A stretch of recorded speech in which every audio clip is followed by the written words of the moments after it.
ओम साई राम भक्तों, happy Thursday. Shri Sai चरित्र अध्याय 12 का प्रथम भाग।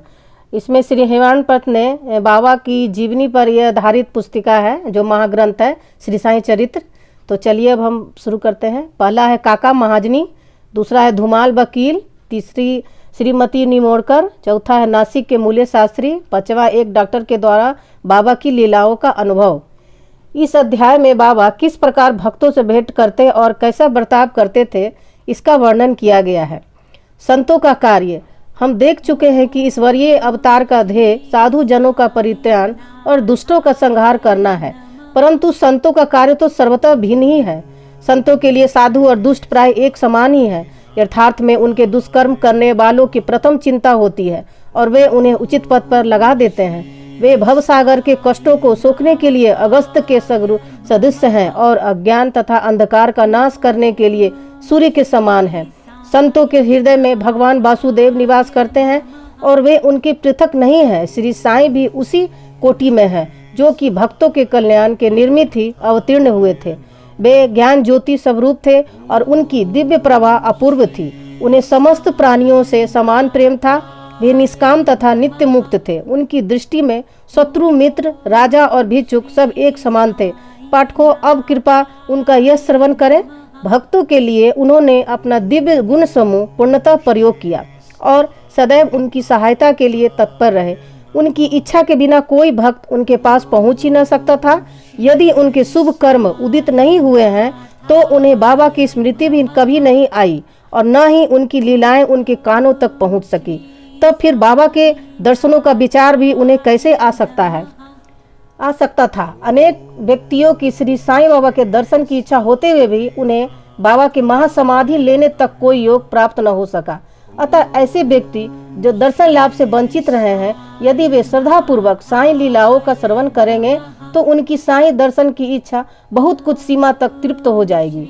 भाग्यवश यदि किसी को किसी प्रकार बाबा के दर्शन हो भी गए तो वह वहां अधिक ठहर न सका। इसका इच्छा होते हुए भी केवल बाबा की आज्ञा तक ही वहां रुकना संभव था और आज्ञा होते ही स्थान छोड़ देना आवश्यक हो जाता था। अतः यह सब उनकी शुभ इच्छा पर ही अविलंबित था।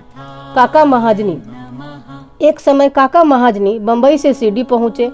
उनका विचार एक सप्ताह ठहरने और गोकुल अष्टमी उत्सव में सम्मिलित होने का था। दर्शन करने के बाद बाबा ने उनसे पूछा, तुम कब वापस जाओगे? उन्हें बाबा के इस प्रश्न पर आश्चर्य सा हुआ। उत्तर देना तो आवश्यक ही था, इसीलिए उन्होंने कहा, जब बाबा आज्ञा दे। बाबा ने अगले दिन जाने को कहा। बाबा के शब्द कानून थे जिनका पालन करना नितांत आवश्यक था। काका महाजनी ने तुरंत ही प्रस्थान कर दिया। जब वे बम्बई में अपने ऑफिस में पहुंचे तो उन्होंने अपने सेठ को अति उत्सुकतापूर्वक प्रतीक्षा करते पाया। मुनीम के अचानक ही अस्वस्थ हो जाने के कारण काका की उपस्थिति अनिवार्य हो गई थी। सेठ ने सीडी को जो पत्र काका के लिए भेजा था वह बंबई के पते पर उनका वापस लौटा दिया गया। भाऊ साहेब धुमाल।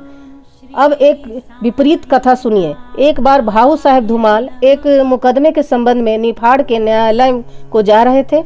मार्ग में वे सीढ़ी उतरे। उन्होंने बाबा के दर्शन किए और तत्काल ही निफाड़ को प्रस्थान करने लगे, परंतु बाबा की स्वीकृति प्राप्त न हुई। उन्होंने उन्हें सीढ़ी में एक सप्ताह और रोक लिया। इसी बीच वे निफाड़ के न्यायाधीश उदर पीड़ा से ग्रस्त हो गए। इस कारण उनका मुकदमा किसी अगले दिन के लिए बढ़ाया गया। एक सप्ताह बाद भाऊ साहेब को लौटने की अनुमति मिली। इस मामले की सुनवाई कई महीनों तक और 4 न्यायाधीशों के पास हुई। फलस्वरूप धुमाल के मुकदमे में सफलता प्राप्त की और उनका मुवक्किल मामले में बरी हो गया। श्रीमती निमोड़कर। श्री नाना साहेब निमोड़कर, जो निमोण के निवासी और अवैतनिक न्यायाधीश थे, शिरडी में अपनी पत्नी के साथ ठहरे हुए थे। निमोड़कर तथा उनकी पत्नी बहुत सा समय बाबा की सेवा और उनकी संगति में व्यतीत किया करते थे। एक बार ऐसा प्रसंग आया कि उनका पुत्र बेलापुर में रोग से पीड़ित हो गया। तब उनकी माता ने वहां जाकर अपने पुत्र और अन्य संबंधियों से मिलने तथा कुछ दिन वहां व्यतीत करने का निश्चय किया, परंतु श्री नाना साहेब ने दूसरे दिन ही उन्हें लौट आने को कहा। वे असमंजस में पड़ गईं कि अब क्या करना चाहिए, परंतु बाबा ने सहायता की। शिरडी से प्रस्थान करने के पूर्व वे बाबा के पास गईं। बाबा साठे बाड़ा के समीप नाना साहेब और अन्य लोगों के साथ खड़े थे। उन्होंने जाकर चरण वंदना की और प्रस्थान करने की अनुमति मांगी। बाबा ने उनसे कहा, शीघ्र जाओ, घबराओ नहीं, शांत चित्त से बेलापुर में 4 दिन सुखपूर्वक रहकर सब संबंधियों से मिलो और तब शिरडी आ जाना। बाबा के शब्द कितने सामायिक थे। श्री निमोड़कर की आज्ञा बाबा द्वारा रद्द हो गई। श्री सच्चिदानंद सद्गुरु साईनाथ महाराज की जय।